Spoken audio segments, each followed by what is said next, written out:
What is going on, you guys? 821 Mayo here. Today I'm bringing you the very first episode of the brand new series of Player VoD Review. So if you want to see me review your VoD, there will be a link to a Google Docs form down below. Follow the steps in that and you will see your VoD being reviewed in no time. There are also links to my Twitch, Twitter, Discord, as well as my tip video playlist below. Make sure you guys go follow me on Twitter and Twitch. I stream on Twitch almost every single day. I would love to see you there. Come say what's up in chat. I love talking to my viewers. Now that that is out of the way, we can move on to the VoD. So the very first thing that I'm going to look at is the map and the operator band. Sorry. So we're on Cafe, and the operator band lineup that I'm seeing isn't uncommon on this map. Thatcher's fairly uncommon. Thatcher is common. Capitao is common. And then you're just doing comfort bands with Echo and Miro. That's common as well. Like that's common in comp and in ranked.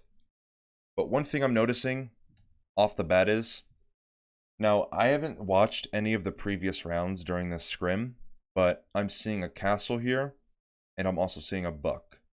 Now yes, Zofia and IQ can bring breaching charges, but let's say your sledge dies and you want to open castle barricades and also play vertically, you're going to have to sacrifice your breaching charges for the castle barricades. And you're only bringing one hard breacher as well. Now, the way that the defenders are lining up here, I'm assuming that it's going to be a kitchen defense because they have a Cade and a bandit. So that gives me the thought that they're most likely going to go kitchen. So we're going to play the round out, and we're going to see what happens. Should we go double? Should I stay with Glock or no? Yeah. I mean, flank watch. Yeah. And smokes. Yeah. Aids, impacts. Okay. So what they just said there, somebody asked if they should stick gridlock, and somebody replied with, yes, you should keep it for flank watch. The reason I would disagree with that is because with gridlock, you have smokes, yes, but when you have a maestro on a kitchen defense, the smokes arguably can be useless if the maestro places his evil eyes properly. So what I suggest you would do is pick Nomad, because not only are you going to have 3 flashbangs, so you're going to have to burn all 3 ADSs, which would result in 6 flashbangs, so you have that between the Nomad and the Habana by this point. So I would drop the gridlock, bring the Nomad with flashes. Also, another reason why you should bring Nomad instead of gridlock is because with gridlock's gadget, it takes time to deploy her gadget. With Nomads, if you place a Nomad properly, it is almost impossible to destroy it. You can either throw an impact at it or you can throw a nitro cell at it if someone wants to go past your air jab. So with Nomad's gadget, it immediately applies influence when you place it. With gridlocks, it takes time to deploy. A defender could run through it, slip through a small gap, only get hit by one track stinger, and he could be on your flank, and you don't even know it because you think your flank is safe. There's multiple reasons why you should bring the Nomad over the gridlock. We've literally every bit of utility we've seen. So Hibana is 6 picking to Thermite. Do I not? Another thing I see wrong here is if you have a gridlock or a Nomad, you should never have claymores. It is a useless piece of utility. The IQ is doing good here by bringing the breaching charges, because let's just say that the buck dies here, right? Who is the next best operator to play vertically? It would be the IQ with breaching charges, and it would be gridlock with her super shorty secondary, right? You necessarily wouldn't want to use Zofia's impacts because, again, they have a maestro, and you're going to need to deal with them in some way. You can have the buck frags, but in this instance, buck is dead. So that is why you should always bring breaching charges if you have a Nomad or a gridlock, and if you don't have a Nomad or a gridlock, then bring at least 1 claymore. You should never have a team full of 5 claymores. It should be at most 2. At most 2. Do I not? I don't have them. No, you No. don't. So we can't waste grenades. That's my bad. Yeah. I think they're talking about Thermite bringing flashes. Kitchen, you said? Yeah, kitchen. Okay, so the team just called out that their kitchen. Tabled instantly drove his drone into freezer. That is something that you should not ever do. This is something that a lot of ranked players have the bad habit of, and even I do it sometimes. You know, if you know where they're at, and you're in a scrim, you know they can 6-pick only one operator. So you don't need to go into the building or into the bomb site and trying to get your points for spotting an operator, because you know they can only 6-pick one operator. And let's say in this instance they 6-pick someone. If you play the game enough, you'll hear the sound cue of the different weapons.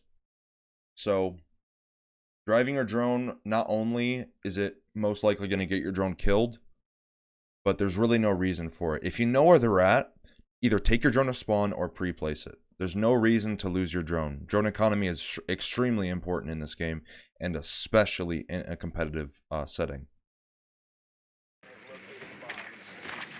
So you're driving your drone through sight. No, they won't go for it. He kept rotating. You're seeing their strategy, and your drone gets shot. Yeah. So now you're at 9 drones. Your team is at 9 drones. Clear bakery. Don't even worry about third Now- floor. Throw your shit down on the red stairs.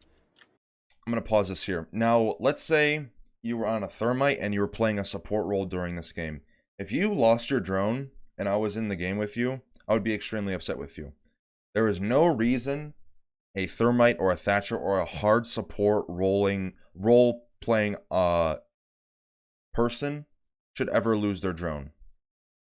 So losing your drone as an entry isn't as significant as a hard support player, because the hard support players need the drone to drone the entry in. Force them to Yeah, push drone. things. So let me listen Good luck. here. Throw your shit down. Let's clear bakery. Don't even worry about third floor. Just throw your shit down on the red stairs. Force them Yeah, to push drone that, site. and then sit there in the rotate between bakery and small bakery. They put a castle and then they put a rotate. Just sit on that. Watch our flank. And there might get the bakery prep wall open, and then they get the main wall open, and then let's just fuck third floor, you know? Okay, so basically someone's saying they know the strategy that they're running, the defense is running, because they know the castle barricade's going to be there on small bakery, and they know castle's going to be somewhere in small bakery. But there's a key element that whoever was just speaking said. They said, fuck third floor. You should never fuck vertical play on this map. Not only one, because it's extremely strong and effective, and two, if you're bringing the buck, what is the point of even bringing him by that point? There's really not going to be that many soft walls on site that you can buck or near or around the site. The only one that I could see being useful for is like the VIP soft wall between VIP lounge and dining. But I mean, why are you bringing the buck by that point? You know, like there's no reason to say fuck third floor. You should at least go for the second floor, the mid tier. So that way you can establish map control and you can play vertically, get intel, shoot ADSs, shoot any other utility that is on the ground that is able to be destroyed, and just establish map control. You want to make the defenders feel uneasy, because when you don't play vertically and you just go for the wall, you're allowing the defenders to choke point you. If you open the breach front sight, if you go through the doors or whatever, you're being choke pointed. You never want to do that as an attacker. You want to make the defenders feel uneasy. You want to make them rotate around, worry about their back, their side, their front, they're above them at all times. That's what you want to do as an attacker. They can't get vertical last anyway. I got a chief. So if I saw that there, that window being broke open on dining, I would assume it would be a Velt cam thrown out, because you know that the bands are Echo and Mira. You know that the defenders have the Echo and Mira band, so they can't play them. So that would mean Valk would Jesus Christ. That mean Valk would be on the board. Holy fuck, I cannot speak English. So to me, that would make me think that there's most likely going to be a vault cam outside near that area. So I would send the They have IQ anyone over there and playing check for small a vault cam. They had a Yeah, no, castle. Okay. Yep, they have a castle with rotation. So you guys are just completely Right now, disregarding Yep. upstairs. You're Peeking droning. out. Crouch behind the library now. He's rotating in the bakery. I think you're double droning the same person, right? Behind the li- Are you double droning this guy? Yep, they have a castle with rotation. Can you give me live pain? Right now. Yeah, you are. You're double droning the same guy. There's 2 drones right here. So what you should do, because not only one are your drones lined up for 2 easy kills, I'm assuming, okay, so this is going to be a buck and You're somebody fucking else. Oh my god. Okay, that was weird. So this is going to be a buck and somebody else droning. So what you can do is, instead of droning the same guy twice, you can take one drone, send it into prep here, and watch your flank, because as you see, you just wide swing this. Right now. Yep. And let's say someone wanted to wide swing prep, right? You would most likely be dead, because you can't take your mouse cursor from here all the way over there to kill someone. So you're most likely dead. So instead of double droning the same guy, send one drone the opposite direction, or tell someone to hold the prep swing, so that way you can safely peek this castle. He's peeking out. Crouch So behind the Buck gets his library drone now. destroyed. He's rotating There's in still the a drone bakery. on him. You try to Zofia stun the guy. He's rotating away. He's lit. He He's got See, lit. look, tagged, he got look tagged. at this. If the defenders were smart, you would be unconscious right now. You'd be shot in the back of the head He's rotating up the watching stairs. from prep behind you. So you got the call out. He went up the stairs. I don't hear a drone around you, and I don't see one in front of you. So right now, what you're doing is called face checking.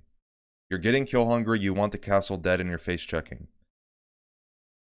If I were you, I would sit on this rotate and hold a passive angle, because now you have bakery control. This whole area, so you have small bakery control, which means that you can then take front side bakery control. You can get the wall open, so that way you can formulate and execute on site. Because here you're not taking upstairs control, so I mean you have 2 minutes of a round. He's right here on me. To execute So, site. take my spot. There you go. There's a bulletproof camera here. So you spot the Wait, should I get- bulletproof. Are they like? Are they bandit tricking? You get rid of the bulletproof. You guys are struggling. Okay, so here, this is interesting Are utility they bandit placement. tricking? Destroy it. No. So you have 2 sets of gridlocks here. One there, one there. I'm assuming that's 2, because I've never seen gridlocks spread out that much in that wide of an area. But this right here is a huge issue. And I'll tell you why. So you have 1 set of gridlocks here, 1 set here. That's just a rough estimate. So you know the castle rotated up red stairs, right? The way that I'm looking at these gridlocks makes me feel like the castle can just come down red stairs and slip right through. This is why Nomad is a lot more effective than gridlock. Someone could come through coat check and slip right past these gridlocks. Someone could come from whiskey door and slip right past the gridlocks. You have at least 3 different ways someone could come past the gridlocks, peek the rotate behind you, and slaughter your whole team, right? So let's say you had a Nomad by this point. All you have to do is simply put a Nomad charge right at the top of this door. That's influence. The attacker or the defenders cannot do anything about it. They either have to throw a nitro cell, they have to throw an impact. It cannot be shot. I've tested it. My team does this in specific. I know these things. So just keep that in mind next time you play Cafe or Scrim it and you want to bring a gridlock instead of a Nomad. Wait, watch our flank, gridlock. You're watching our flank. So you're saying watch the flank. I'm assuming because you know that they can flank through the gridlocks, you saw how poorly placed they were. You get the wall open, which is good, in an excellent amount of time. A minute 50 on Cafe Dostoevsky is extremely good. Usually, Pro League teams, CL teams, get this wall open with less than 40 seconds left, unless it's a bakery execute. But if they want to take all the map control they want for vertical play, usually around sub 40 seconds, right? So getting the wall open at a minute 53 is absolutely amazing. I'm surprised there isn't a bandit or a Cade bandit tricking this if they didn't 6-pick off of them. And now it seems like you're peeking the breach. Yeah, so you're face checking a little bit more. Another thing that I just noticed, which I assumed you did, you have a drone. Now at this point in an execute, the entry should be droning sight. And here's why. Because, as I was saying previously, a supportive player's drone is much more important than an entry drone. So the probability of you taking your drone into sight and getting shot is extremely high. So if I was IGLing, I would tell at least one entry to drone sight right now. You can have the supports hold. Thermite, if he dies here, not that big of an issue. I mean, you could have gotten freezer wall or prep wall to your right open. But, I mean, it's not that big of a deal. You applied your influence with the thermite charge. You got the wall open. He did his job. And if he dies with the fuser, someone else can pick it up and plant. So that's not big of a deal. But you should definitely be droning here. Once breach is open, you never know. Someone could be hard left to breach, hard right to breach, stuff like that. Drone sight. Drone sight. So thermite's droning sight. That's interesting. So somewhat of what I just said is happening right now. I showed behind the wall. Bandits in kitchen as well. So you saw the Maestro cross. Someone called Bandit Kitchen. Yeah. That's an extremely what's the word I'm looking for? It's not a very accurate call out. That's what I'm trying to say. Calling Bandit in Kitchen, it could be anywhere, dude, honestly. So whoever gave that call out needs to be a little bit more descriptive. Bandit lit. Might be down, I hit Maestro. Maestro might be down then. Yeah, Maestro's down. Okay, Bandit still in kitchen, right side. So you know there's an ADS there because you took your drone through sight and prep phase. I saw the ADS there. So that's another thing you should keep in mind is where the utility is going to be or where you saw it was. So just keep that in mind. You knew the ADS was there. You could have asked. Actually, you couldn't have asked fucking anybody because nobody has flashbangs. Thermite has Claymore. You have Claymore. Gridlock has smoke. Yeah, so you couldn't even burn ADS. Bandit dead. So you killed the bandit. You go in. This is interesting. I'm a plant. One's a freezer. Minute 20, you're planting. This is very interesting. Is Maestro down? Okay, Maestro's injured. I can tell because of how much blood is on the floor. So you're trying to kill Thirst there, which is not what you should do. Definitely don't do that because I've lost many rounds because I try to get a kill. So don't worry about kills. So you know, based off sound, let me back this up a little bit. Bandit dead. Going in. I'm a plant. Okay, so there, you heard Cage shotgun, somewhere over in this direction, right? Okay. One's a freezer. Planting. Watch. And then you hear Castle's shotgun over near Whiskey Bar, the long bar between VIP and the carpet hallway. So you know Castle is near Whiskey Bar. So you know 2 people are near site.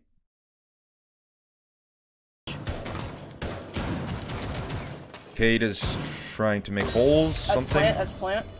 Okay, so one thing that the Thermite just did was when you're planting, whether it's ranked scrims, I don't care. Just get into the habit of calling the percentage of the plant. So that way your teammates can formulate a structure of positioning around the diffuser. So if I'm calling plant 60, 70, 80, as the number gets higher and closer to the diffuser being planted, my teammates are starting to back out of sight for a post-plant situation. There is no reason at all with the wall open and a 5v3 here for anyone to be in sight, really. Jaeger? Okay, so you hear the castle. There's the castle that I called out from Whiskey. And then I'm assuming Cade, someone downed Cade, and then Maestro was down. So it was technically a 5v2. We wasted too much time on third floor waiting for the bottom off guard on site. Force the castle out of there and just open the wall and push. Yeah, Jaeger was rotating down from upstairs. And We've taken 2 rounds on a defense-sided map though, so even if we do lose this next attack, we're still... Yeah, if it goes 3-3, we win. We win the half. Well, not even. Okay, there's something extremely important that whoever that was just said. Winning and a half or whatever should never be in the same sentence. Scrimming and winning should never be in the same sentence. The reason you scrim is to test out new strategies, new players on different roles, things like that. It's not about winning. If you want to win, go play ranked. Scrimming is not about winning. You can worry about winning on game day. Yes, that is what is expected. But scrimming, I mean, shouldn't be your first thought in your mind. You should worry about executing the strats, making sure they work properly, having good communication. Really, the winning should be the last thing on your mind. How it works. They have to go kitchen again. Bars No, so long. if it goes 3-3, we win the half. It's in our advantage. Well, no, they can go third floor. They can go third floor. They haven't No, played. no, it- bars yeah. loud. Bars If it loud. goes 3-3, we win the Yeah. half. Oh, then And have- they only Not went, really. They went reading, and then they just lost here, so they have to go downstairs. We're gonna put a lot more into bakery, so we're gonna have to push that I a mean, lot differently. Cafe is more of a defender-sided map, but it all depends on your strategy and your adaptation. The last round, you guys had some small talk about adapting. That is good. That is what you need to do. You need to adapt. That is very important. So saying that it's defender-sided, it all depends on the attacking and defending strategies. Because if the defenders have the worst strategies in the game and you have the best attacking strats, it would then become attacker-sided because you are completely slamming them on your attacking strategies that are flawless, right? So it could be a defender-sided map. It all depends on how well you execute your strats. Yeah, we should have been. We need We could push like backside. Let me get flashes. backside. The problem is could- you can't plant in freezers, so you have to push out of there. You can Yeah. plant right on the breach. So we'll just do the same shit, and they're probably gonna put more utility in there. And we didn't even use that much utility taking. So we're bakery. pushing white? No, That's we're same pushing ops. bakery again. We're pushing bakery again. Okay. We're gonna see. They might adapt, but you know, we still have a lot of utility. We didn't use much of our utility actually. I only used one concussion, and that was it to play bakery. And I just ran in. So Yeah, you're I droning, Claymore in the you're run out, so. taking your drone in the Guys, building we again. pinched the Good. cast. So by now, here, let me show you. We still have a lot of utility. We didn't use much of our utility actually. I only used one concussion, and that was it to play By bakery. here, I'm taking my drone back out the same door. I can hear them behind me. I know their kitchen. There's no reason for you to take your drone through bakery, into small bakery, and wherever else it's going. I just ran in. Yeah, I just Claymore in the run out, so. Yeah, we had a guy in this window. He pinched the castle. They're trying kitchen again. They're trying kitchen again. They're trying kitchen again. You should assume they're trying kitchen again. It's a scrim. The reason you're playing a scrim is because you want to test your strategy.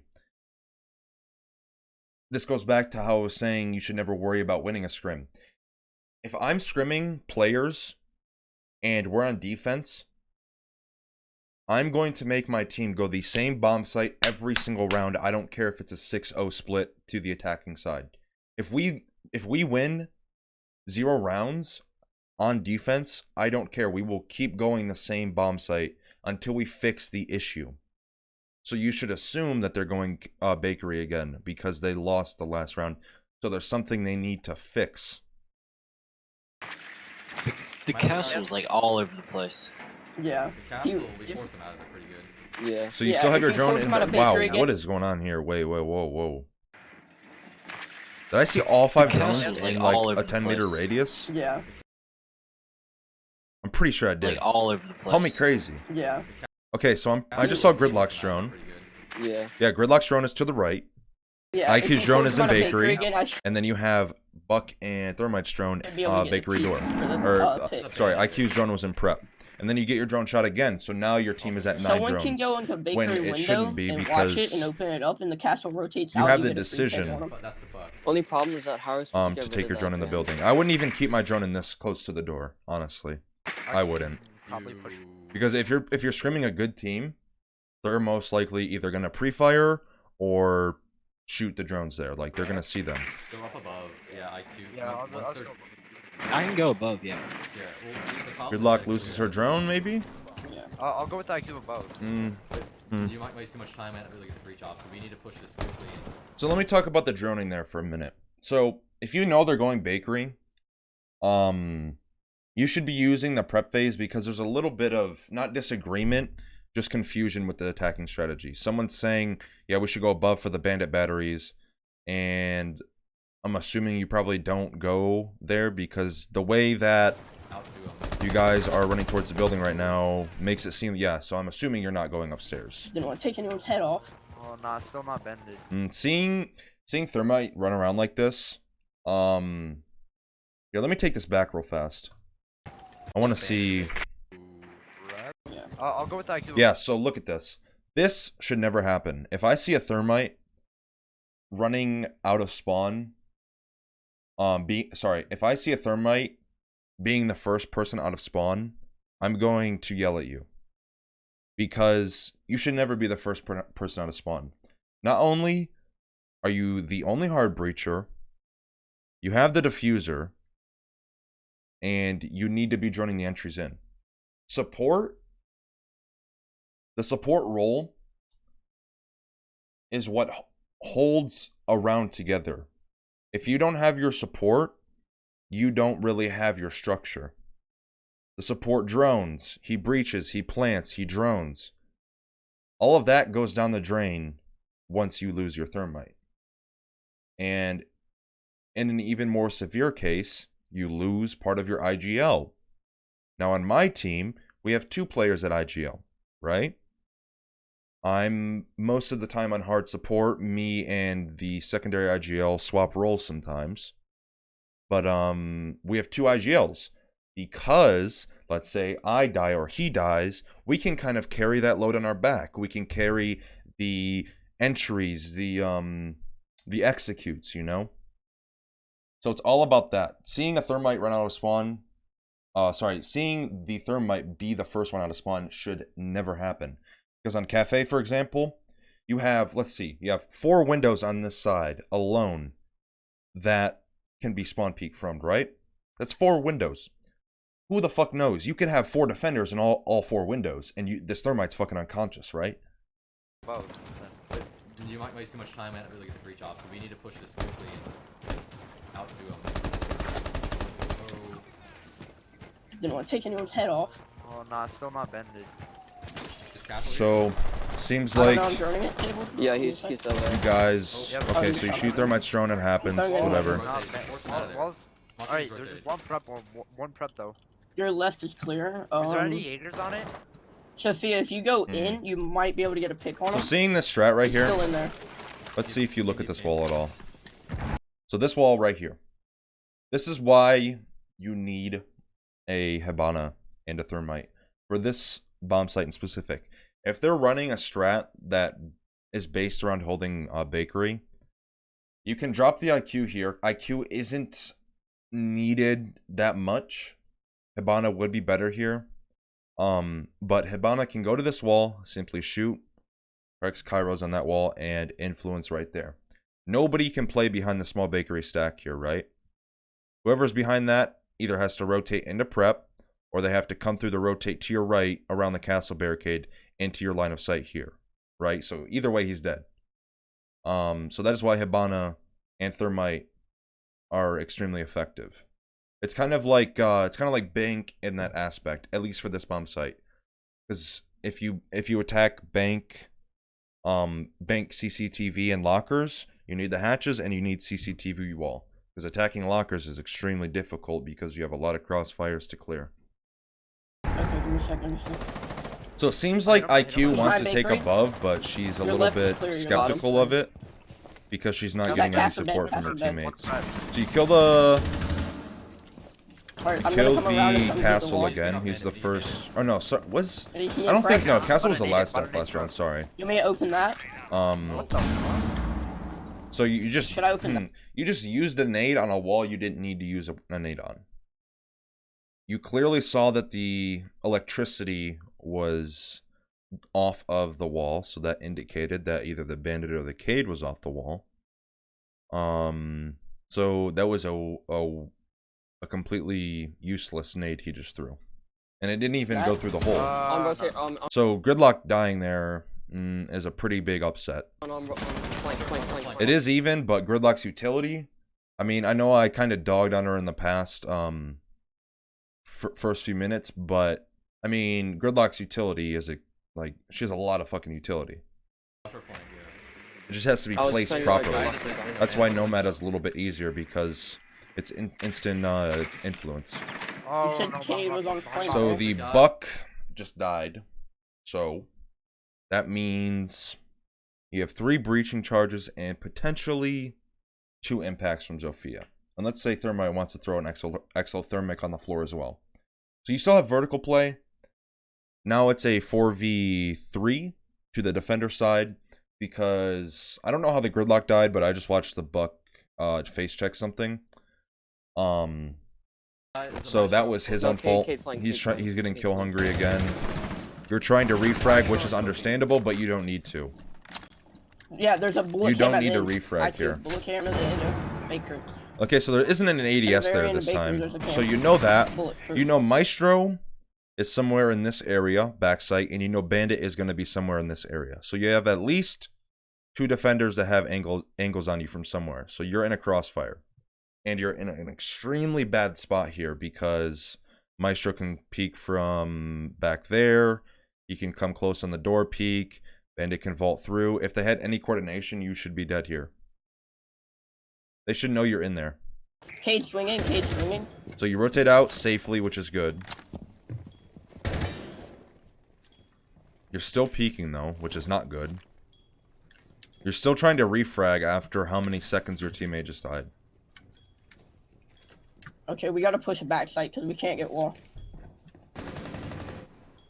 Yo. So the thermite calls for a backside take instead of front sight. This all could have been avoided if you just took upstairs control. Now, if I remember, somebody said that Jaeger rotated down red stairs. So if you only have 1 roamer for a roam clear, the attacking strategy obviously isn't that strong because 1 roamer on this map is extremely weak. That guy should either rotate downstairs in the first 30 seconds of being cleared or he should be dead. Roaming is extremely effective on this map. There's a lot of sneaky ways you can rotate around the map. So I don't know why you guys still aren't taking upstairs control. You were still indecisive at the beginning of the round. And I don't know. I would always take upstairs control on this map, no matter what. So the thermite calls for a backside take, and you use your Zofia stun again. Now, if you, I'm not sure who's IGLing here, but if my IGL called for a backside take, I would save that utility, to be honest. Because you never know. That could be a difference between, winning a gunfight and losing one, which would really help right now. It would make the numbers even, right? So you Zofia stun and then you push off of it. You know the bandit's there still, and then you know the Maestro's somewhere near. You kill the bandit. You can get wall. Backside, backside. Okay, so you remembered about the bandit batteries, which is a good play on your part. You took the initiative in order to get the bandits off. Maybe I didn't read into that as much. I thought you were just gonna kill hungry, trying to refrag. Maestro's there as well. You're trying to kill him. Thermite should already have the wall open. I don't know why he's taking so long. This Maestro should be dead. You hear the ADS there. You hear the ADS in the bomb chassis. These little sounds here. Listen. Coming at wall. So you hear the ADS there. I don't know why you shot your impacts into it. And I don't know why you're trying to impact the Maestro either. I'm not sure why you're trying to do that. I'm getting a wall. I would save that utility. Because look at this now. Coming at wall. So Maestro's getting wall. You don't need to use your impacts for anything. This Maestro is going to be dead in about, at most, 5 seconds. If you sit here and hold a passive angle, he's most likely going to walk into your crosshair. And if he doesn't, he's going to still be over there, which means he can be shot from breach, right? He can be shot from breach this way. So you were trying to impact the Maestro to make him rotate, but you know he's already going to rotate based on the breach being opened. I'm getting a wall. You don't need to There's impact him another out of there. Stuck. Okay, so you killed the Maestro, so that's a Nice. good trade there. So pretty much you just double traded. The buck, or the the bandit killed the buck. You killed the bandit, you killed the Maestro. So that's a 1-for-2 trade. That's extremely good. So that's good on you. You took the initiative. You got a 1-for-2 trade. Now you have man advantage with 40 seconds. That's really good as well. I'm pretty sure, yeah, it's going to be a Jaeger and a Cade left, so you know that there's only at most 1 nitro cell you have to worry about. Anyone Jaeger's in gonna there? come out. One's a freezer. So you know the Cade. Let's go. So you know the Cade's going to be in freezer based off the last round, right? You know he's going to be somewhere in the back of kitchen service. Just go for the punch. Just go for the punch. Plant, Just go for the plant, punch. plant. You can plant. Yeah, watch back. Cover him from plates. Cover him from plates. Cover Behind him from bomb. plates. B-bomb. Behind B-bomb. 75, 50. See this guy? You're hitting 5. him. Plant down, plant down. He rotates plates. He's in plates. He's now. on B-bomb. He's on plates now. Right in plates. I have I'm He's putting on a rotation. drone See him in on the a hole. wall? Yep, yep, yep. Oh, So there's this yeah, I'm nitro, flank, so you I'm know flank. there's no nitro left. Window. Don't be aggressive. Window. Don't be aggressive. Window. Don't be Window. aggressive. Don't be aggressive. So this is what you should have done. You're sitting there trying to fight a Cade. Your teammates kills the Jaeger, and you're still in there trying to fight. If I know planets being down, I would sit here. So I would be in prep. Freezer. Just go for the punch. Just go for the Go punch. plant, Go for the plant, punch. plant. You can plant. Yeah, watch back. Cover him from plates. Cover him from plates. Cover Behind him from bomb. plates. B-bomb. Behind B-bomb. 75, 50, 55. Plant down, plant down. So he's calling the percentage down. It's a little too late. Because what I would have done is, let's say it's a perfect case scenario with the diffuser going down. He's calling 10, 20, 30, 40, 50, all the way up to 100. I would slowly be backing up, right? I would be slowly be backing up into prep until I get into front side bakery. He rotates plates. He's in You're plates. still He's on you're B-bomb. still here trying to fight a Cade. You're low HP. I have See I'm here, putting a drone in- right there, right here. This is your most opportune moment to just rotate out. There's no reason for you to die and it becoming a 2v2. Rotating. Oh, yep, yep, yep. Oh, yeah, I'm flank. Jaeger. Dead, dead, dead. So you kill Jaeger on flank, Cade refrags you, so now it's a 1v2. And with an IQ and Thermite with the TCSG, if he's experienced and confident on the TCSG, this could be a defender round. Window. Don't be aggressive. Don't be aggressive. Window. Don't be Window. aggressive. Don't be aggressive. He's on window. saying I'm peeking that. Window. You guys have a Right here, drone, close. which is good. He's pushing no bomb. You should always have a drone on the diffuser once it's down. It's planted for you guys. Still there. Close left wall. Still there. Laying down. Let's go. Good call outs from you. I'm assuming that's you. Nice job, boys. We have that attack down. Yeah, I just concussion the bandit, ran up there and killed him. Fucking They got them. Sophia, big dick energy, just killing everybody. Okay. I mean, you guys established map control, that's for sure. That is for sure. But there's a lot of coordination issues there. Like you should always take upstairs control on that bomb site. Always. At least take mining and train control so that way you can apply vertical play. You don't even need to apply Christmas control. If you know there's only one roamer, you can have someone sit on red hall window and mining door. You can have a drone sit in pillars. That is all you need to do. Someone sits on the drone and pillars. Someone sits on red hall window. Someone sits on dining rappel window. And the buck goes in. He applies vertical control, shoots the bandit batteries, the ADSs, potentially shoots someone. I mean, you know, like there's so many different things you can do there, but you guys weren't doing it. So, I mean, yeah, I don't know. I would definitely take upstairs control though. That's as much as I know. But hope you guys enjoyed the video. If you want to see more of this series, make sure you leave a like. And if you want to be notified, make sure you hit that sub and bell so you get all of my notifications. If you have anything you want to see me do different in this series, critique me in any way, leave your opinion down below. I will definitely take it, read it, and think about it and apply it to the next one. So that way I can better myself for your viewing experience. Again, there are links to my Twitch, Twitter, Discord, as well as my tip video playlist below. Make sure you guys go check those out. I have over 15 different tip videos. I'm sure there's something in that tip video playlist that could help you out if you're struggling with a certain topic. And I will see you guys on the next video.